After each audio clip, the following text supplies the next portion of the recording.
I gotta play it. I just got to. Me no compadre speaker. Me no speak no English. Me no degree G.O.D. So stuck the wine bumper cars in the beamer. It's about that time. You already know we've been waiting on this. We've been waiting on this for a long time. Too long. First of all, who told you can make us wait this long, Smino? Like, whoever told you can do that? You didn't get the permission to do that. What's up with these artists that I love personally just leaving me high and dry for a few years? I'm not one of them people that's going to sit here and act like Smino is not one of my favorite artists and that I don't actually love his music personally. I really love his music. But I'm going to try my best to go into this review being unbiased. You know, I always keep it real. I feel like that, I feel like I'm gonna do that anyway. But I feel like that personal connection that me and Smino have on the same playing fields as far as, you know, what we like and dislike and what we're into and we're not into. I feel like we have a lot of similarities. So I feel like it's just gonna be impossible for me to hide that. Whenever I'm entering into a Smino project, I never know what to expect. So I don't expect anything.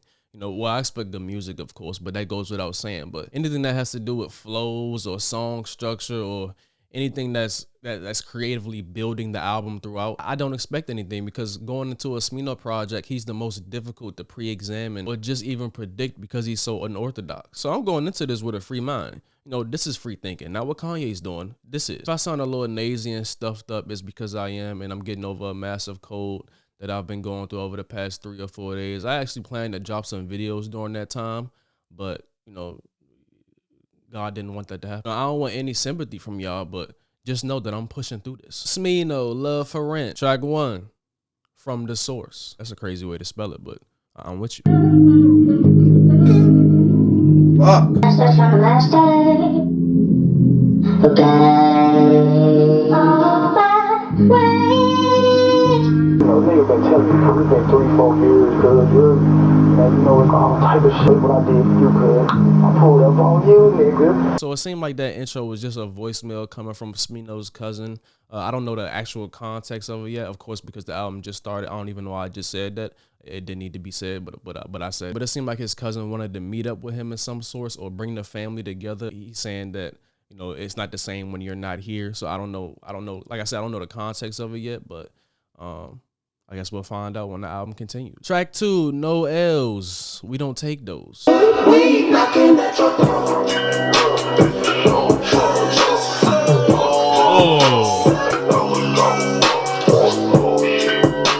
Oh, we turn this shit up. Come here. Ain't got no license. I got all this stuff, all this stuff on my mind. I told her I'm up on business right now, girl, I'm out of your space. And I know we face to face, but I'm out of my body today. Please use that food, all this passion in me, got my feeling shaking. You and I said that stone, all that shit that you want, wrote in pencil and crayon. Tequila, my mind and the steam on my brain, the museum, no guy when you see him connected like seeing the cards that they done by the king of the hymn. Friday fuck, Friday night. 1, 2, 3, 4, 5th cup in. Miami with a bar to coast from me, goes to the party. Oh. She knows in my socks, I've been having these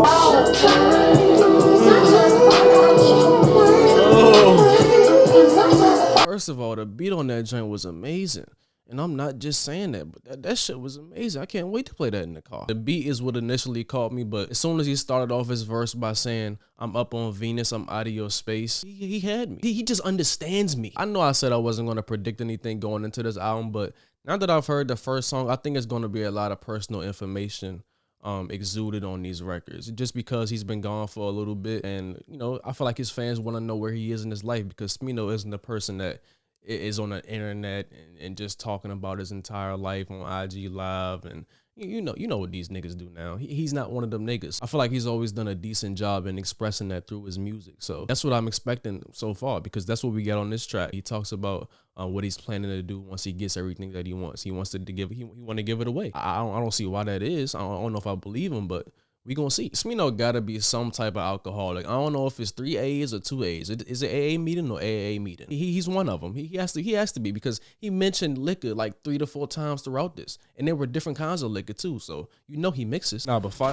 shit. I actually liked the hook too. I thought it was on the simpler side when I first heard it. I wasn't really feeling it when it first came on, but towards the end of the track, especially when it came around that second time, it caught me. That J-Lo Ben Affleck line was kind of crazy too. Cringe, but crazy. 90 Proof, I already heard, so we gonna skip that. If you want to hear my thoughts on that, I got a video up on the channel now, whenever the single dropped. I don't know when it dropped, but It's up there. Track 4, Pro Freak featuring Doechii. Oh, Doechii. She one of my favorite artists right now too. Can't lie. And Fat Man Scoop. Girls with the good freak, girls with the gold teeth, pro freak, but she get know what the fuck we. Okay. I was wondering what some more instruments is gonna come in. She know when I be with my bitches, I see her making the second decision. Rock shoes, kind of my heritage. Cause I rock forces, still don't force shit down here, ain't for me. Huh, feel like I'm at a cookout. As we go, discussion, bustin' bullshit, this we gon' go. We like them diamonds is yellow, the chain of Modelo, my foot on the pedal, the hood in the meadow, I'm good in the ghetto, the booty on jello, the booty on Pharaoh. Oasis incredible, face discredible, black bitch, that bitch, bad bitch, credible. Pro free, Angelina like Jolie, Santeria white Koshi, purified and her soul clean. Quick Curated, no fishing, that click Aquafina, Pulp Fiction, nose ring, nose Oh my God. Shorty, let me shit, sit, Osteria, Nabia, I see her, I need her, pro free, but she's pro. Come on, don't stop it. Come on.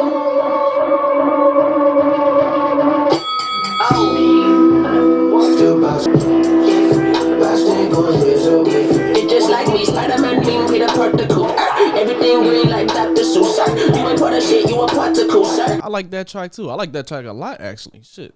Let me stop downplaying it. It's seeming more and more like this album is gonna be strictly, well, not even strictly. I don't even want to say that because it's not true, but it's gonna be based around the production. And I feel like, of course, Smino's albums, I feel like have been that up to this point. And of course, they're focusing on his unorthodox flows and cadences that comes with the music.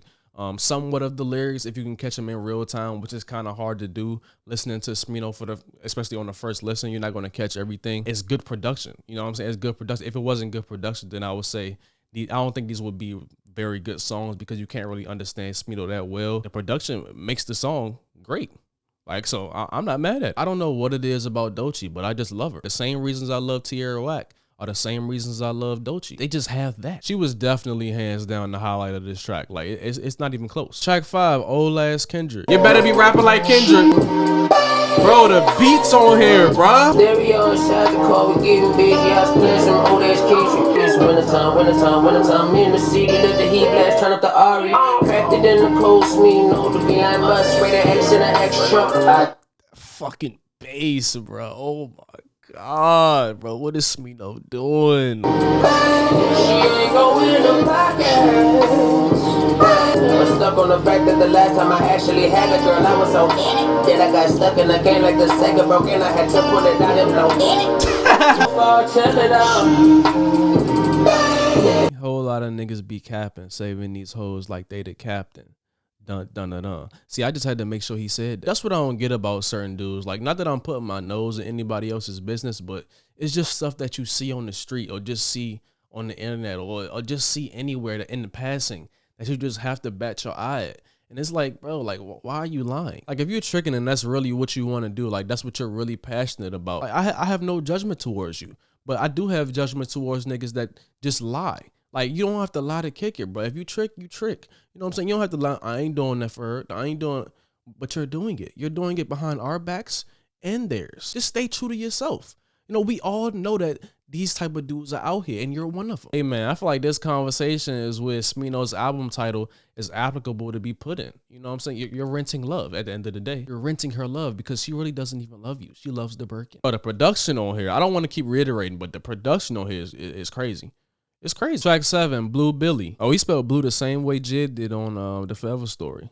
That's kind of funny. I know hitters, I know killers, I know girls that set up niggas, I know preachers, I know healers, and I really don't feel no difference. I wanna lay up, still I'm a Lego in the leg. She got that juicy fruit on the guts. Showing this smack, and I'm actually enjoying the action that coochie be cracking a punch. Oh, yeah, from the my way. Y'all better worry about my unreleased. Baby, don't wait till I'm out of reach.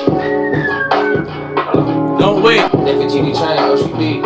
Either with a spoon, call her reach. Then we fucking burn them. Up niggas, I know preachers, I know healers, and I really don't feel no difference. We all hustlers, Blue Billy. I'm just a nigga, I'm just a nigga. I did it. Entrepreneur. That's hilarious. I'm noticing on the underneath of a lot of these tracks, well, not underneath, but in the background of a lot of these tracks. There's a lot of nature sounds going on. You hear birds chirping, you hear the wind blowing. I feel like that brings a lot of even keel to this album because of the crazy production that's all over the place and Smino's flow that's all over the place. Everything is so all over the place and jumbled together. It's kind of good to have that peacefulness in the background where you can just, it puts you in a setting where it's okay. I know it's all over the place, but we're still steady and we're still kind of in control. Listen, I agree with everybody he named on here. The hitters, the healers, the dealers, even the preachers, the niggas that's supposed to be giving us faith, they hustlers too. They're capitalists too. They have an end goal to get the money. But he lost me with the girls that set up niggas. Well, it kind of depends on what you're setting him up for. Like, what position are you putting him in when you're setting him up? Are you setting him up to get killed?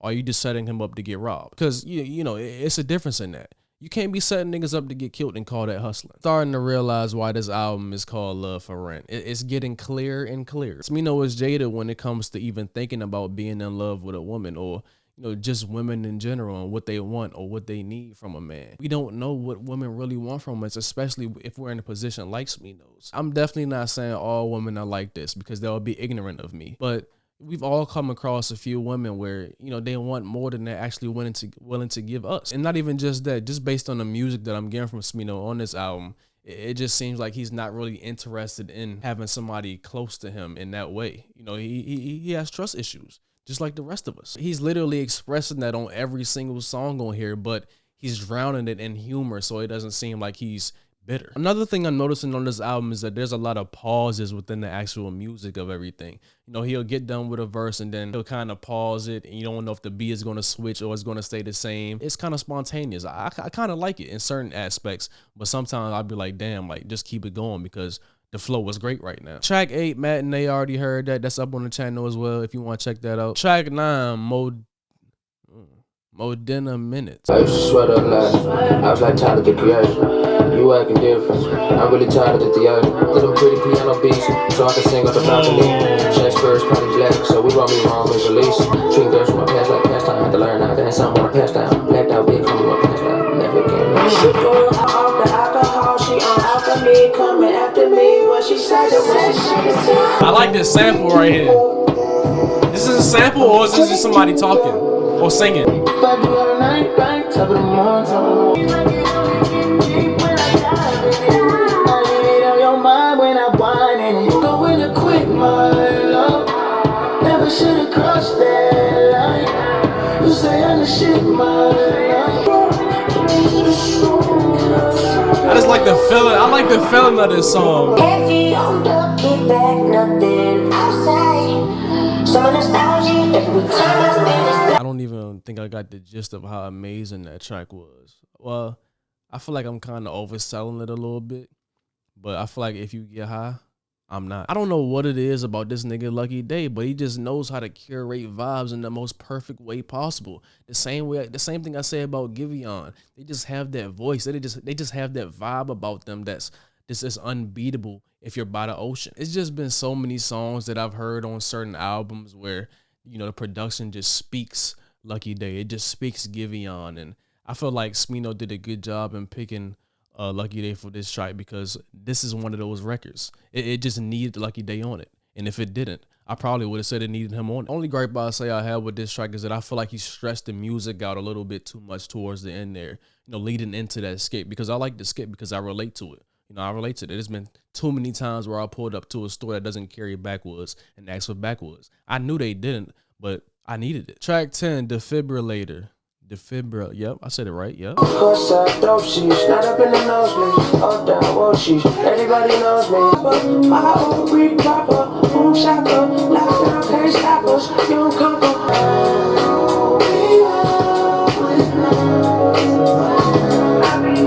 Make him proud, he smile. I can imagine how he feel, cause every time my sister called me, telling me them stories about how the JJ done got straight A's, they went astronomical slow. Wish I could pass it, but this Andy turned me to germaphobe. Bitch, we the wave in the boat, my heart been glacier, you cold, but if you needed to It's alright, it's okay. That song was okay. I mean, musically, I feel like it's the most boring track on the album so far.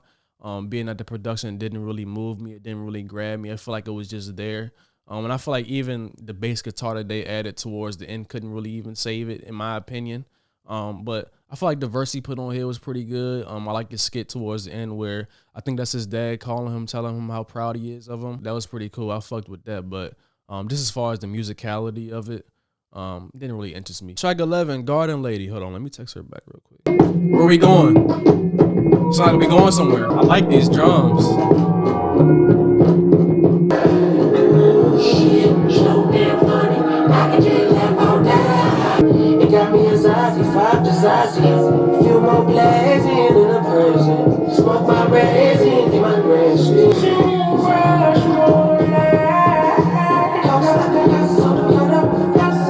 Put my fist up so tight as they thought I caught arthritis. Wrote it, composed it, and stole it. Ethiopia signed it. Got those steps beside me. Eat up invited to your OG house. But she lay with that boy right there we singing about. And she don't want a daughter with them goofies, no how. See, I feel like this track has the same deficiencies as the last track that I just commented on. Because, I mean, the production isn't bad, but it doesn't really grab you. It's not really doing much for me. And when you let it ride out for more than half of the song before a verse even comes on, I feel like I'm dead at that point. Even though the verses are really good, I feel like his verses are pulling through. But I feel like when you have a song where there's so much space and there's so much room for error as far as production, especially when there's not much going on, and I feel like these last 2 tracks has given that. There's been a lot of like empty room and space from the beginning of the track all the way until about a minute and 30 seconds into the track, and I feel like during that time, you just get bored. Track 12, Settle Down, featuring Corey Henry and Raven Lene. Oh yeah, we back up now.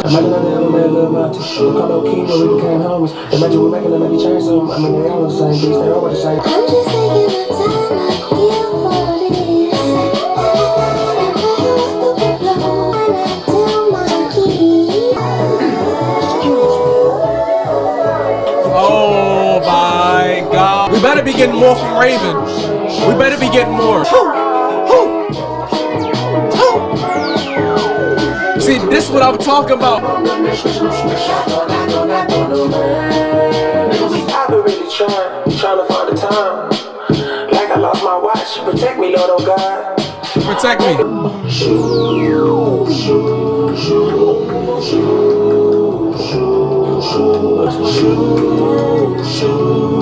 I'm gonna start off by saying I love that track. The only thing I'm mad about is that you only gave us a little bit of Raven Lene. Only a little bit. You only gave us a squeeze, if that's even a thing. A squeeze. You just gotta give us some more Raven Lene. You just got to. I feel like you just did her an injustice right there, Smino. You gotta give her a bigger part. You gotta give her a bigger piece of the pot. But this track right here just makes me want to revert back to the commentary I had on the last 2 tracks on here. Like when you give us a huge space of just production, it has to be grand. It has to be special. It has to be rich. Yeah, there was a lot of space and production, but it didn't seem filler because you didn't even know it was that long. You didn't even notice because the production was just so good. It wasn't boring. It was there. It actually did something to the track. And that's why I think those last 2 tracks lacked. Just to elaborate on that. I just feel like you have to have something to reel people in if you're just going to leave that large of a space with just production and no lyrics. Because if you ask me, the lyrics didn't carry this track one bit. It was strictly the production, just like the first few tracks on this album, like the first 8 tracks, I would say, first 9 tracks. Like they just reverted back to that. This nigga Monty Booker though, man. God damn. Yeah, I looked at the credits. I know it's him. Track 13, Pudgy, featuring Lil Uzi Vert.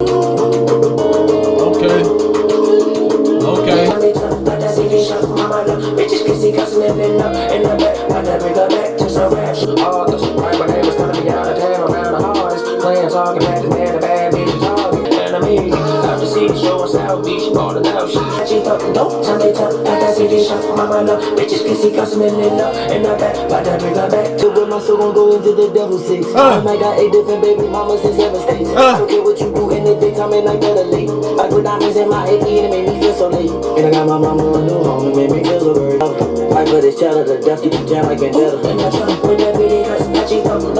Damn, that's it? The fuck? That track was cool in the grand scheme of things. Nothing more, nothing less. I do like the fact that he brought Lil Uzi into his world and he didn't enter into his. Even though I feel like Smino could do that. But like I said, I do like the fact that he brought Uzi out of his shell, so to speak, if he even has one, because I honestly don't know if he even has one. You know what I'm saying?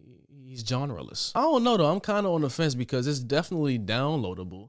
It's definitely gym worthy and walking in the cold worthy, but I don't know. There's something about it that I can't put my finger on yet that doesn't make the song great. The production was great. The lyrics are cool. The flows are cool. Uzi's verse was alright, but I don't know. It's just something about it that's not making it better than what it is. Track 14, Curtains. Damn, this shit's 6 minutes and 30 seconds. The hell you talking about? I don't know if I'm ready for this. Show me the way, be clearly what she do.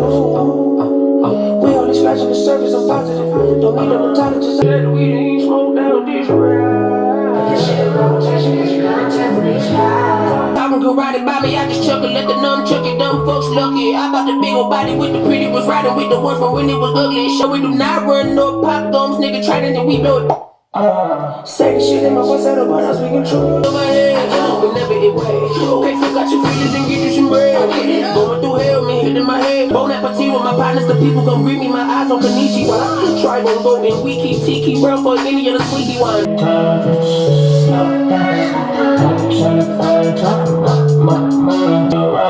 Say the shit in my voice, I don't want us speaking true.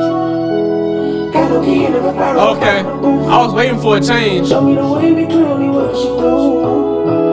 We only scratching the surface, I'm positive. Don't need no intelligence. Lyrically, I really like that track. The placement of it kind of confuses me, I'll say, because it's set up as an outro from beginning to end.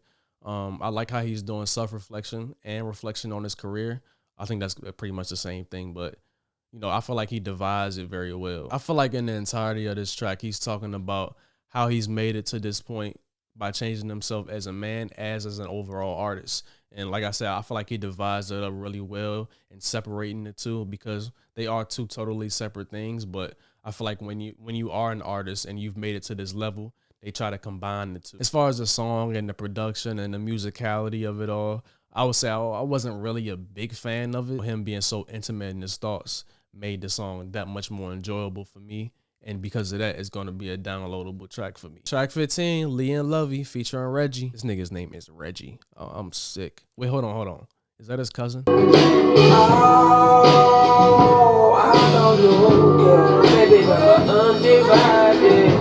Until shot is so cute, though. So much of myself to others. I'm running out of self for my own shit. But it don't get you, put you first. Yeah. Trying to get over what I'm used to. Has anybody ever used a few times? I lost a couple screws. So I think I did.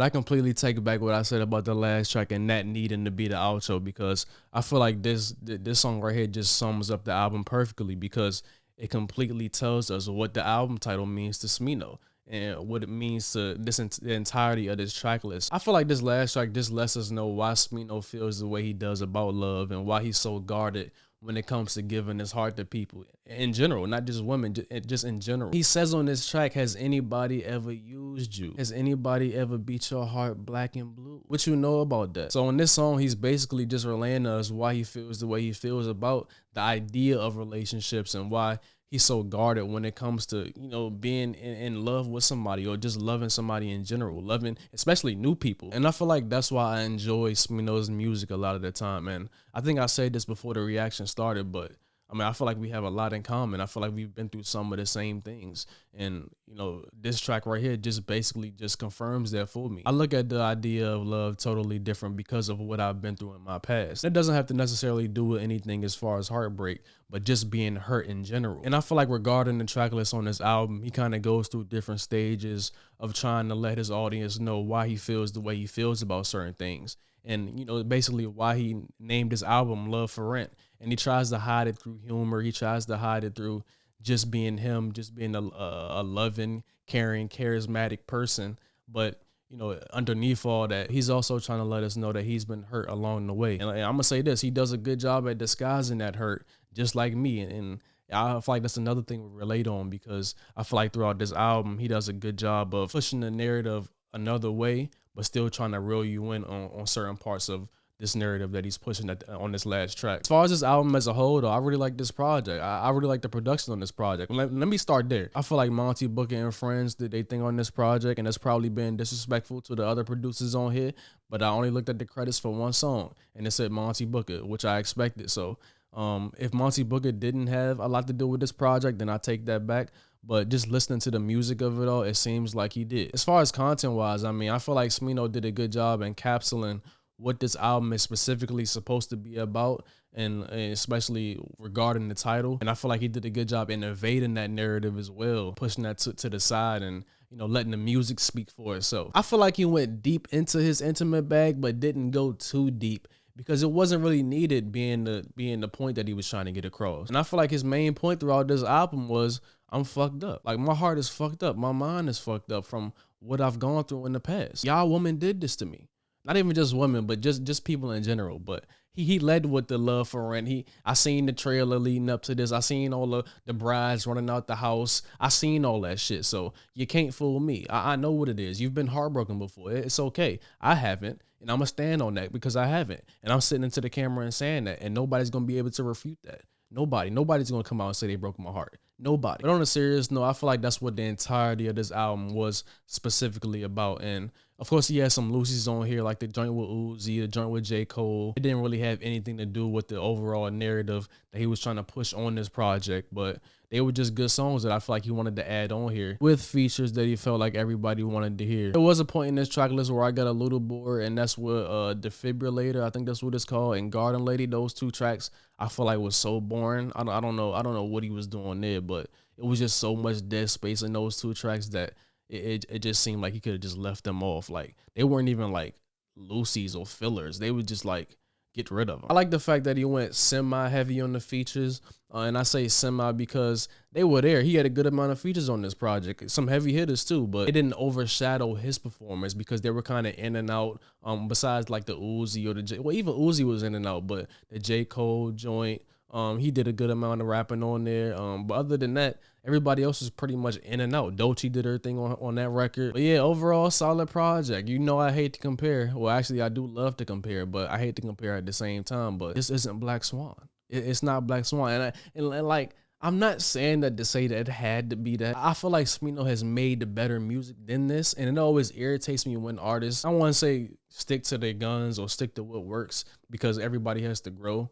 But, you know, oh man, I just need another Black Swan. Like, I can't relive that experience again. I understand that, but oh man, we need that. But yeah, I'm not mad at this project though. Yeah, man, that was Smino, Love for Rent. Definitely not disappointed in the slightest. I like this project. I'm gonna go listen to it again and spark a nice blunt to it. But let me know how y'all feel about the album down below. Let me know y'all favorite tracks. I'm gonna put my favorite tracks down in the description. I'll see y'all in the next video.